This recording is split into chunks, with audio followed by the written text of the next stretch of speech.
বিয়ে কোনো ছেলেখেলা নয়, এটা একজন নারীর অভিভাবকত্ব নেওয়ার অঙ্গীকার। যদি সেই দায়িত্ব নিজে না নিয়ে মা বাবা বোনের হাতে ছেড়ে দেন তাহলে বিয়ে না করাই ভালো ছিল।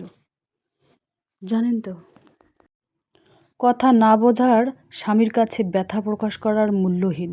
আপনি শুধু বলেই যাবেন, সে শুনলেও পাত্তা দিবে না। স্বামীর অল্প ইনকামে সংসারের টাকা সঞ্চয় করার জন্য মাত্র ৩০০ টাকায় ১৫ দিনে কি বাজার করা সম্ভব। তো নতুন দিনে নতুন আরেকটি ভ্লগ ভিডিও নিয়ে হাজির আমি আপনাদের মাঝে সাভানা, ভারতের ছোট্ট একটা গ্রাম শীতলকুচি জেলা থেকে বলছি। তো welcome back to my channel. আসসালামু আলাইকুম। তোমরা সবাই কেমন আছো? আমি আশা করি তোমরা সকলেই ভালো আছো। আলহামদুলিল্লাহ আমিও ভালো আছি, আর আমার পরিবার পরিজনদের নিয়ে আলহামদুলিল্লাহ আমি ভালোই আছি। আর আমার প্রাণপ্রিয় কলিজা আপু ভাইয়েরা তোমরা সবাই কেমন আছো? আমি আশা করি তোমরা সকলে ভালো আছো। তো বরাবরের মতো ব্লগটা আমি সন্ধ্যা থেকেই শুরু করে দিলাম। তো চলো ব্লগটা দেখতেই থাকো, আশা করি খুবই ভালোই লাগবে। স্বামীর অল্প ইনকামে সংসারের টাকা সঞ্চয় করার জন্য মাত্র ৩০০ টাকায় ১৫ দিনে কি বাজার করা সম্ভব। তো এই যে দেখতেই পাচ্ছেন কিভাবে আমি টাকা আর কি সঞ্চয় করি। তো সেই বিষয় নিয়ে আলোচনা করব।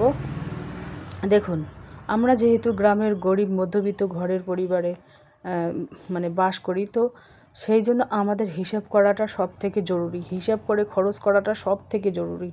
হ্যাঁ, তো স্বামীর অল্প ইনকাম হলেও কিন্তু আমাদের বুদ্ধিটা খাটিয়ে সংসার খরচ থেকেই আমাদের টাকা সঞ্চয় করতে হবে।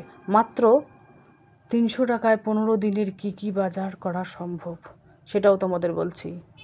৩০০ টাকায় কি বাজার করা সম্ভব, ওখানে মনে করো মুদিখানার বাজারও থাকবে। ১৫ দিনে মুদিখানার বাজার থাকবে কিছু, আর সবজি খরচ তো প্রত্যেক দিনই কিছু না কিছু করতে হয়। আর বেশিরভাগ তো বাড়িরই সবজিপাতি একবেলা দুই বেলা চলে যায়।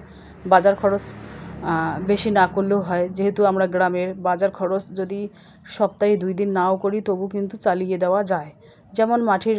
যেমন আমি আমার ছাদ বাগানে বা উঠান বাগানে 2-4টা লাউ গাছ, তোমার কুমড়ো গাছ, পুঁই গাছ, এগুলো যদি 2-4টে করে রোপণ করা যায় তাহলে ওখান থেকেও কিছু টাকা সঞ্চয় করা সম্ভব। তো বুদ্ধিটা খাটাতে হবে, বুদ্ধি না খাটাতে পারলে কিন্তু কোনো দিনও টাকা সঞ্চয় করা সম্ভব হবে না। টাকা না থাকলে তোমাদের কোনো দাম নেই, মূল্য নেই। আত্মীয় স্বজন পাড়া প্রতিবেশী কেউ দাম দেবে না, ভালো চোখে দেখবেই না। আর তোমার টাকা আছে তো তোমার দাম আছে, ভালোবাসা সম্মান সবই আছে। টাকা না থাকলে নিজের স্বামী, ছেলে মেয়ে, ভাই বোন, বাবা মা কেউ তোমাকে ভালো চোখে দেখবে না। টাকা থাকলে তোমার একেবারে প্রধানমন্ত্রীর মতো তোমার দাম, তোমাকে এক নামেই সবাই চিনবে। তোমার যদি পড়াশোনা নাও থাকে, তোমার যদি খালি টাকা থাকে, ইনকাম করার একটা যে ধারণা, সেই ধারণাটা যদি থাকে তাহলে কিন্তু ইনকাম করা সম্ভব। তো এই যে দেখুন, আমি এভাবে আর কি ডিমগুলো সাইজ করতেছি। ডিমগুলো এভাবে সাইজ করার পর আমি কিন্তু আলাদা আলাদা জায়গায় রেখে দেই, কারণ সেফ জায়গায় রেখে দেই। যেহেতু ডিম নরম জিনিস, এখানে ওখানে রাখলে ভেঙে যেতেও পারে। আনার সময় 2-3টে ফেটেই যায়, আনা কম বেশি হলে আর কি ফেটে যায়। সেই জন্য সাবধানে এই ডিমের কাজগুলো কিন্তু সাবধানে করতে হয়। তো যাই হোক, চলো ব্লগটা দেখতেই থাকো, আশা করি খুবই ভালোই লাগবে। আমার ব্লগ কিন্তু বিকাল 4টায় প্রত্যেক দিনে আসে। তো আমার ব্লগের কোনো না কোনো অংশে তোমাদের ভালো লাগলে সাবস্ক্রাইব করে পাশে থাকতে পারেন।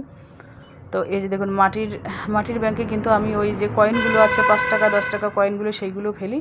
আর প্লাস্টিকের ব্যাংকে আমি 100 টাকা 50 টাকা 200 টাকা যেদিন যেরকম হয় সেদিন সেরকমই ফেলি। যেদিন ইনকাম বেশি হয় সেদিন বেশি ফেলি, যেদিন কম হয় সেদিন কম ফেলি। এই হচ্ছে।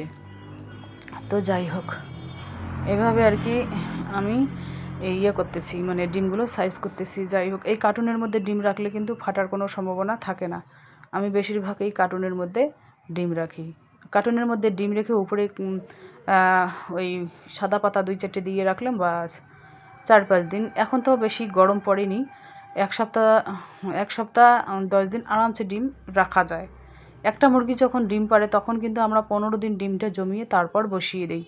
15 দিন গরমের দিনে 1 সপ্তাহ 10 দিন ঠিক আছে, ডিমটা ঘরে রেখে খাওয়ার মতো ঠিক আছে। আর যখনই গরম পড়বে তখন কিন্তু 15 দিনের উপরে রাখা যাবে না, ডিমটা নষ্ট হয়ে যাবে।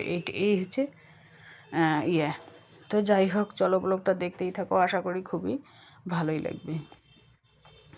আর এই যে দেখুন, আমি এভাবে পাতার মধ্যে ডিমগুলো সাজিয়ে রাখতেছি। এইভাবে সাজিয়ে রাখলে মানে ফাটার কোনো সম্ভাবনা থাকে না। একটা পাতার উপর আর একটা পাতা রেখে দিলে কোনো ফাটার সম্ভাবনা থাকে না। তো তোমরাও চাইলে আমার মতো করে অল্প অল্প করে সঞ্চয় করতে পারো, সংসার খরচ থেকেও সঞ্চয় করতে পারো। তো সেই আর কি, এই যে দেখুন আমি কিভাবে আর কি ডিমগুলো রাখতেছি। আমিও কিন্তু এভাবে বুদ্ধি খাটিয়ে সংসারটাকে পরিচালনা করার চেষ্টা করি। কারণ আমরা তো আর ধনী ব্যক্তি না যে মানে উচ্চ বিলাসিতা করব, একটার উপর আর একটা খরচ করব, এই ইয়েটা তো আমাদের নেই। কারণ আমাদের 10 টাকা খরচ করতে গেলে 10 বার চিন্তা করতে হয়, ভাবনা করতে হয়। তো এই যে দেখতেই পাচ্ছেন আমি এইভাবে মানে সাইজ করে রাখতেছি। এইভাবে সাইজ করে রাখার পর কিন্তু রেখে দেবো, একেবারে পাতা পাতা রেখে দেবো, মানে খাটের তলায় রেখে দেবো, বাইরে রাখবো না। কারণ খাটের তলায় রাখলে সেফ থাকে ডিমগুলো, আর বাইরে রাখলে হাঁটাহাঁটি হয়, হয়তো পা লেগে হয়তো ভেঙেও যেতে পারে। সংসার একটা এমনই একটা জিনিস, এখান থেকে চাইলেও শত অশান্তি হলেও চাইলেও এখান থেকে বেরোবার মতো পথ নেই।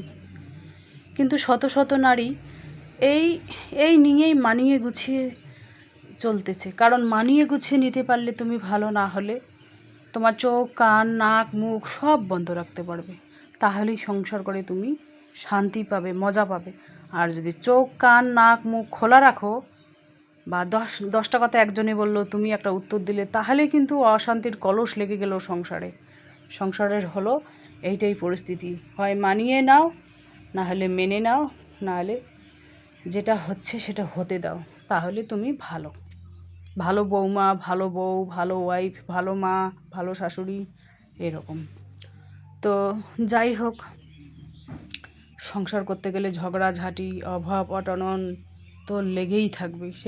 সেই ভয়ে কি আমরা পালাবো ছেড়ে, সংসার ছেড়ে পালাবো যে না আর সংসার করব না, অন্য জায়গায় যাব, ঘর বাঁধবো অমুক তমুক হেনা তেনা। সেইগুলো আমাদের বাবা মা সেই শিক্ষা দেয়নি। শত কষ্ট, শত দুঃখ, স্বামীর মারপিট, লাথি ঝাঁটা, ঝগড়াঝাঁটি যতই হোক না কেন, যতই ঝড় তুফান আসুক, আমাদের কিন্তু মেয়েদের সংসার থেকে বেরোবার মতো কোনো পথ নেই। দিন শেষে নিজের খেয়াল নিজেকেই রাখতে হবে। কারণ কেউ তোমাকে হাত ধরে, তুমি যদি না খেয়েও থাকো, কেউ তোমাকে হাত ধরে বলবে না যে ভাতের পাতে তুমি বসো, ভাত খাও, তুমি কি ভালো আছো, এইরকম একটা ভালো মন্দ কথা জিজ্ঞেস করার মতো কেউ থাকে না। আর আমার কি, আমি কেমন মনের মানুষ জানো? আমি কিন্তু খুব রোমান্টিক মনের মানুষ। আমি সাজুগুজু ঘোরাফেরা খুবই পছন্দ করি, গান, রোমান্টিক ধরনের গান শুনতে খুবই ভালোবাসি। কিন্তু আমার স্বামী ওগুলো ভালোবাসে না, তার অপোজিট। যদিও আমি মাঝে মাঝে ফেসবুকে ফটো ছাড়ি বা ভিডিও ছাড়ি, ওইগুলো কিন্তু আমার স্বামীকে আমি বলি মানিয়ে গুছিয়ে একেবারে 10 দিন 15 দিন থেকে একেবারে কানের গোড়ে ভ্যান ভ্যান ভ্যান ভ্যান করতে করতে একটু মাথা সুতলিয়ে তারপরে একটা জায়গায় ঘুরি, তখন ওখান থেকে সেই 100-150 বা 50 ফটো উঠি, সেই ফটো আমি ফেসবুকে আপলোড করি। তো মানুষ হয়তো দেখেই বুঝে যে না, এই বউটার খুব সুখ, এই বউটার খুব সুখ। কিন্তু শোনো, সুখ যেটা তুমি দেখো তার উল্টোটা হয় পিছনে, যেটা তুমি দেখো তার